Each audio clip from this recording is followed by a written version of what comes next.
à chaque fois que Dieu fait du nouveau, il veut que par le nouveau, il dépasse tout ce que tu sais de lui. Je suis en train de parler à quelqu'un. Dans le reste de cette année, Dieu fera des nouvelles choses qui vont dépasser les anciennes choses que tu savais de lui. Je me suis dit, Seigneur Jésus-Christ, ramène-moi dans ta parole et montre-moi dans ta parole là où tu as fait du nouveau qui a dépassé une ancienne chose. Le Seigneur me dit, ouvre Marc chapitre 5.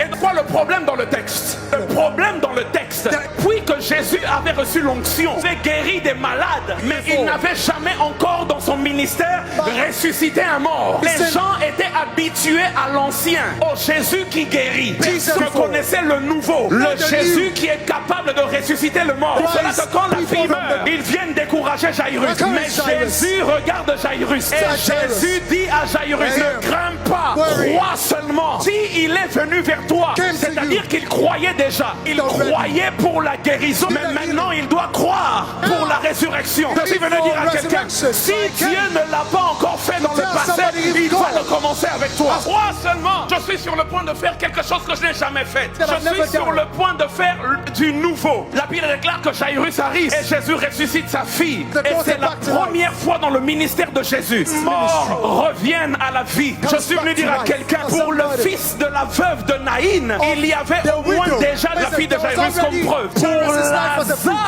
il y avait déjà le fils de la veuve de Naïn et la fille de Jairus comme preuve que Jésus est capable. Mais pour la fille de Jairus, c'était la première fois que la formule de la résurrection a été déployée. Dieu n'est pas obligé de faire dans ta vie les mêmes choses qu'il a faites pour les autres. Je suis en train de t'introduire dans le nouveau. Je suis en train de déclarer l'onction du nouveau dans ta vie. Donne-moi un amen.